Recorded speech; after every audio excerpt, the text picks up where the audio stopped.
பொய். எங்க பார்த்தாலும் பொய். சில பேர் வாயத் திறந்தாலே பொய் சரளமா வருது. இதுல பொய்களை ரெண்டா வேற பிரிச்சுக்கிடுறாங்க. Harmful lies, harmless lies. அதாவது தீமை விளைவிக்கும் பொய், தீமை விளைவிக்காத பொய். அத ஒயிட் லைஸ்னு சொல்றாங்க.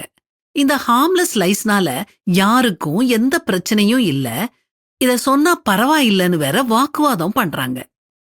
இன்னைக்கு நான் அதிகமா பேசப்படுற பொய்களை சொல்லவா?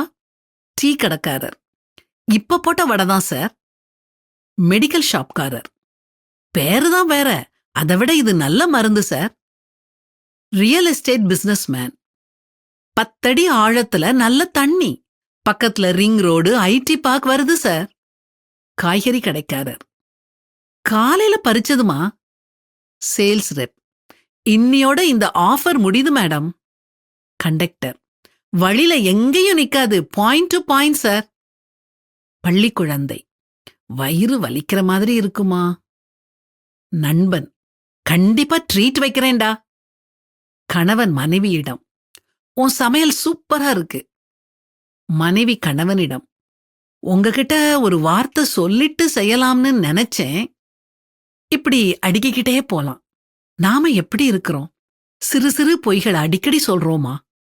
பொய்யில சின்ன பொய், பெரிய பொய்னு பாகுபாடு இல்லைங்க.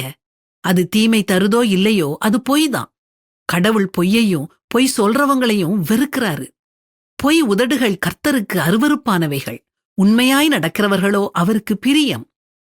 இனிமேலிருந்து பொய் சொல்லாம உண்மைய மட்டுமே பேசுவோம். நான் ரொம்ப பிஸி, உங்ககிட்ட இப்பதான் பேசணும்னு நினைச்சேன், அதுக்குள்ள நீங்களே போன் பண்ணிட்டீங்க. இதோ இன்னும் 5 நிமிஷத்துல நான் அங்க இருப்பேன். இப்படிப்பட்ட சிறு சிறு பொய்களையும் தவிர்ப்போமே.